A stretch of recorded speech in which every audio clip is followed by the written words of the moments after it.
What's up, YouTube? Welcome back to another portfolio update. This week's another crazy week, and I feel like I keep saying this, but portfolio is trading up today on this relief rally we've had today, and we're up $2,000 on the day, which is a nice little pop. During open, we're up a little bit more to $4,500. So overall, a little bit of a relief rally from the lows that we saw last week. As you guys saw, my portfolio was down $14,600. My biggest positions are Meta, Amazon, Google, and Microsoft, and three of them are set to report on earnings. And today, I want to talk a little bit more on what I think they're going to do. And we'll chat on Nvidia actually having this mega deal with OpenAI of $600 billion. The stock's selling off on 5%. I'll share with you guys what I think of this. We'll also talk about why Microsoft, Meta, and Amazon earnings, like I mentioned, could crush the S&P 500. We have 4 people here from Yahoo Finance talking about it at 2. But this is a big deal for me because that's my biggest positions in the portfolio, really, with Google as well. So I'm pretty concentrated, and we'll chat a little bit more about that, what I think of that. Like I mentioned, we have those 2 earnings from Microsoft and Meta on the same day on the 29th, and then Amazon coming on the 30th. So we'll see what they have to say. I do expect them to raise capex spend like Google did just now, and this is really the peak of capex, and I'll talk to you guys about that. And let's also talk about this right here. I thought this was super interesting. So this is the average retail portfolio in 2026. As you guys see, average retail portfolio is negative 12% on the year, which is crazy. So this time is pretty tough, I think, for a lot of people, not just myself. And I think the market has been pretty unforgiving these last couple of months and this whole year, really. So we'll chat a little bit more why I think where the market is going to head for the next couple of months and to close out the year, and why I think the stock market has been so choppy these last couple of months. But a lot to get into this episode. Let's get into it. So like I mentioned, portfolio sitting at 163,382, which is a low, about $20,000 lower than a couple of weeks ago that we saw at 183, which was a local all-time high for the portfolio, 183.7, and then a true all-time high was a couple of months ago, back in May 31st at 188.6. So yeah, been a lot of choppy these last couple of months. And Google dropped earnings, and they had a phenomenal earnings report, but the market didn't like it. They're raising capex spend, and they actually traded down more than 5%, I think 12% on the week, which is crazy. And now they're kind of regaining some of that momentum back, but they traded down hard and they lost a lot of their year-to-date gains. So Google was a big contributor to my portfolio's downturn. And like I mentioned, I have a lot of Microsoft as well. I've been building this position these last couple of months because I think this is one of the most undervalued companies in the market right now. As you guys can see, I have a 4-weight average cost with 106 shares. And if the market punishes the stock again for their capex spend, I'll be buying more shares. I'll buy another 5-10 shares at 350, at 300, wherever they're trading at. Guys, this company is fantastic, and I don't know why the market has been so brutal with these companies in terms of capex. This is literally the peak of capex. I'll show you guys this graph that I found as well, where it literally shows estimates for capex spend in 2027. They're not going to double capex spend like they did this year. This is literally the peak of it, and I'll show you guys what I mean. So bullish on Microsoft. We'll see how they report. On Amazon, this one's a little bit more sensitive to time.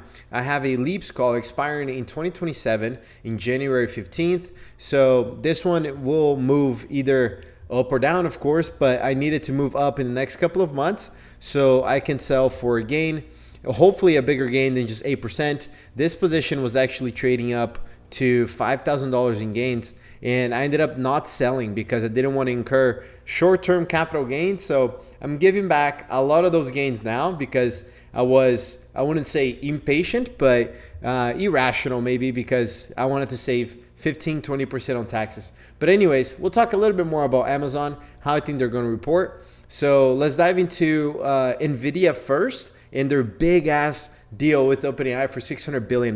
So Nvidia is down 5% on a day, and honestly, this is probably one of their worst days ever, just given their market cap. Apple is now the biggest company in the world. So Nvidia losing a little bit of momentum there. But like I mentioned, they had a massive deal with OpenAI. If you scroll down a little bit more, let's get Jensen out of the way. We can see that they're going to backstop $250 billion worth of funding for OpenAI to lease computing power related to a US data center build out. The talks of circular finance, as you guys have seen, Nvidia is involved with more than $1 trillion at this point of market, transactions in this data center, this AI, this memory, this chip manufacturing build out. And people do not like it. The stock's trading down. They're trading under 200 today. And many of the other chip makers like MU and AMD are also trading down on those news, mainly because there's a lot of money being involved. SK Hynix, they were talking about how they have an AI factory and next generation memory of $500 billion worth of initiatives. So a lot of going on, a lot of money being thrown around. They talk about how China is able to provide memory at a much cheaper price. ASML is selling off on these news. So this memory trade, this chip and memory trade is at a full-time mess. So we saw a pretty big downturn. I want to say like 30% for Micron and SanDisk, a lot of these big names from all-time highs, a little downturn, but just a minor correction. But now we have even more news with China being able to produce a lot of these chips for a lot cheaper. So we'll see what's going on. Circular financing is back on the table and fears of that. I am a fan of Nvidia. They make so much money. Their free cash flow is so strong. Sure, they're investing a lot into these models. They are at the forefront of compute, really. They're the architects of some of the best graphic cards and AI compute machines in the world. So they're a phenomenal company. Are they overvalued, undervalued? I think at this point, Nvidia is a little bit fairly valued, or maybe even a little bit undervalued. And let's look at the charts right here, see what the charts say. But they had an all-time high, I think maybe like 6 months ago at 240. Yeah, so like as you can see right here, they were trading at like 240, which is crazy. And this chart kind of sucks. Yahoo Finance gotta get their stuff together. But they're trading at 196 right now. As you can see, there's a major resistance level right here. And we'll see how they trade. If they lose this level right here, as you can see, this is an important level for Nvidia. Like if they report earnings and earnings are like somewhat mid or not that good, we could see Nvidia trading down to these levels right here, which is around 150, 175, 180 ish. So we'll see what happens. I don't currently own any Nvidia, but I still really bullish on this company. I don't necessarily think that Nvidia is going to double like they did, or almost 10x in the last 5 years. That would just be insane. But enough about Nvidia. Let's talk about Microsoft and Amazon and Meta. They're all reporting on earnings.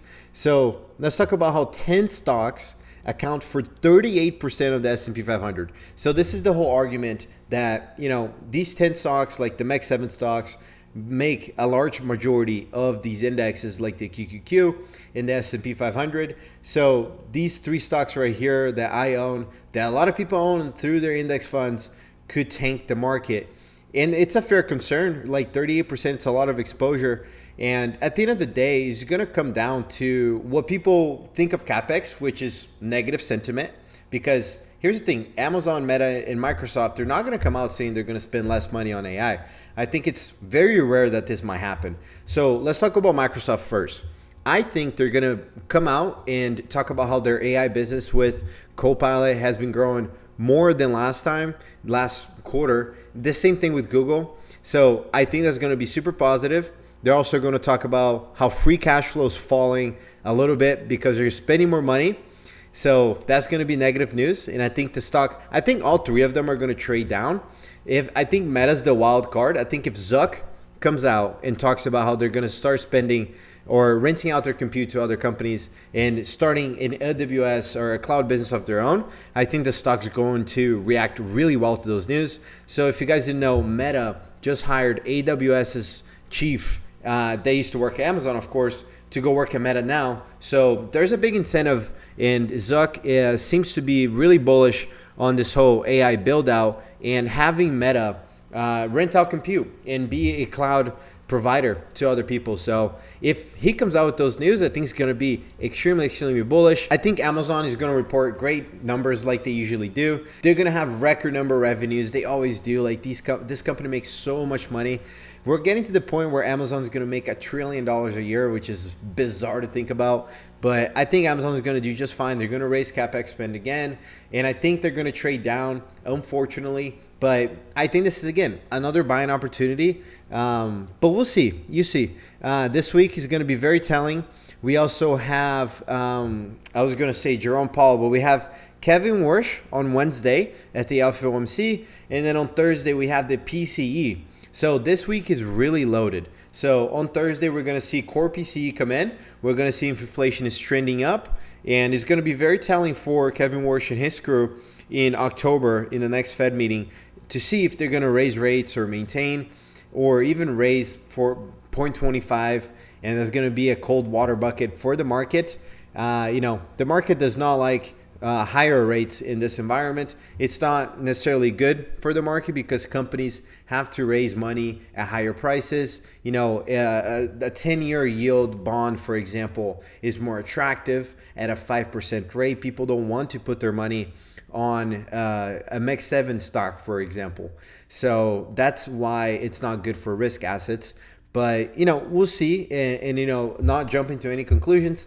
But Kevin Warsh is going to speak on Wednesday, and that'll be very telling if he's leaning hawkish or dovish. So that's going to be interesting.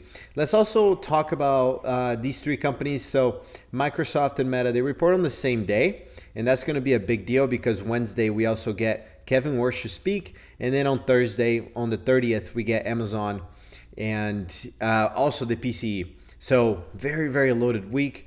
Hopefully you guys are prepared for it. I usually don't sell before earnings or trade options or do anything before earnings. I just let it be.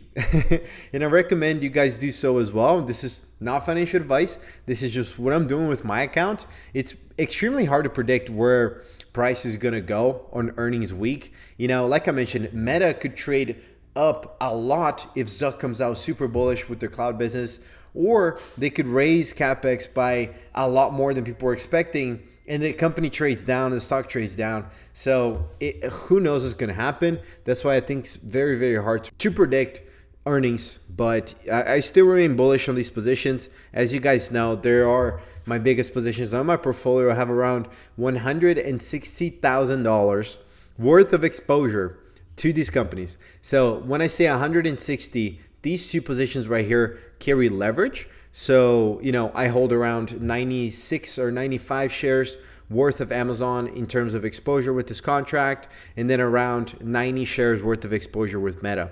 So if you were to do 90 times Meta's trading at $600, that's a higher number than 29,000. And the same thing with Amazon here. So that's what I mean when I say I have $160,000 worth of exposure, and this is just shares, so this doesn't have any leverage, of course. Let's talk about how average retail accounts are actually down 12% on the year. This is brutal, guys. I think this is during March. If we can go down a little bit more, yeah. In the April timeframe, whenever the Iran war happened, this was a big drawdown for a lot of people, including myself. And May 30th, which is probably around here, that was my portfolio all-time high for the year. And I want to say the portfolio is flat. Let's check it out on the year. Let's go year to date. We're actually flat. Yeah, we're down. We're actually up $157. This is fantastic.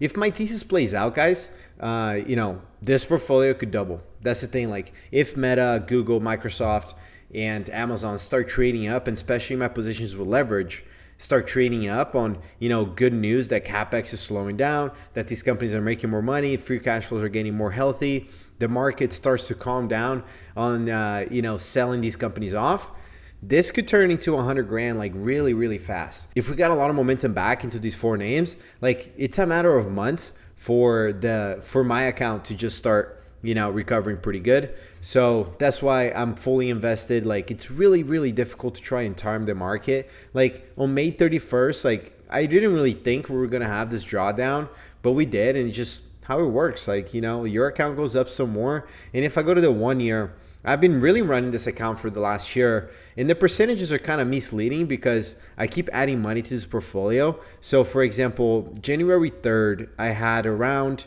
35% worth of returns during that time, but I still was adding a lot of money to the portfolio. So it was actually more close to like 50% in terms of percentage of returns in the portfolio. So the percentages are misleading. Like I'm gonna add, I don't know, 40 grand to this thing, and then like the percentage is gonna go down to like 10%. Doesn't make any sense. But you know, we're in this for the long haul, guys. Like I'm in the accumulation phase of this portfolio. Like this is going to be a multi-million-dollar portfolio in the next coming years, and like that's the whole goal with this thing. So yeah, I'm in it for the long haul. And you know, the downturns throughout this whole process, yeah, they're not fun. Once we do, we're just gonna blow right past through it, because I've been accumulating into positions like Microsoft, for example, $41,000 right here. This is all cash. There's no gains into this position.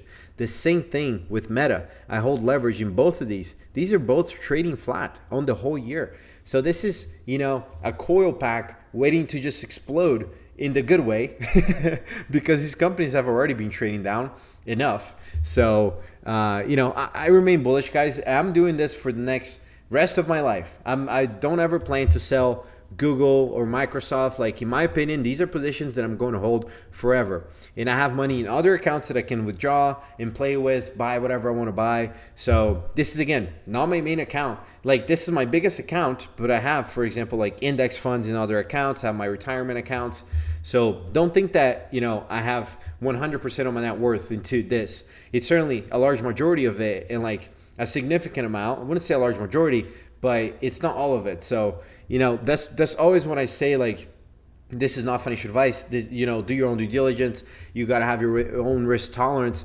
Like, I don't want you guys thinking that you should YOLO your whole money into the MX7 stocks, even though I think they're phenomenal buys. And I have put a large majority of my money into them. But again, I just want to warn you guys, you know, position sizing is very important. But again, I think that's why a lot of people here are kind of over leveraged. There's, you know, Robinhood gives out leverage like candy, and it's fairly cheap. So people trading options, you know, could be a lot of things. And this market has not been the easiest market. Last year it was a lot easier to predict where price was going to go. Momentum was, you know, going up and to the right for the most of the year, all of the companies. So this year has been trading sideways for the last, I want to say like 4 months. And the start of the year, we had a little bit of a rally. We had a buying opportunity because of the Iran war. That's where I sit. I'm still more bullish than ever on the positions I have, because they're going to trade down on earnings most likely, and I'm going to buy more. So that's where I stand with all of this and my thought process when it comes to my account. So hopefully you guys enjoyed the video. I'll be traveling for most of this week, so I probably won't be able to bring an episode on Friday. But if you guys don't follow me on Instagram, it's a lot easier for me to post there. So don't forget to follow me there. Don't forget to leave a like and subscribe to the portfolio. This is a packed week, and I'll be updating you guys there. And I appreciate you being here. Don't forget to leave a comment too. Let me know what you think, and I'll talk to you guys soon.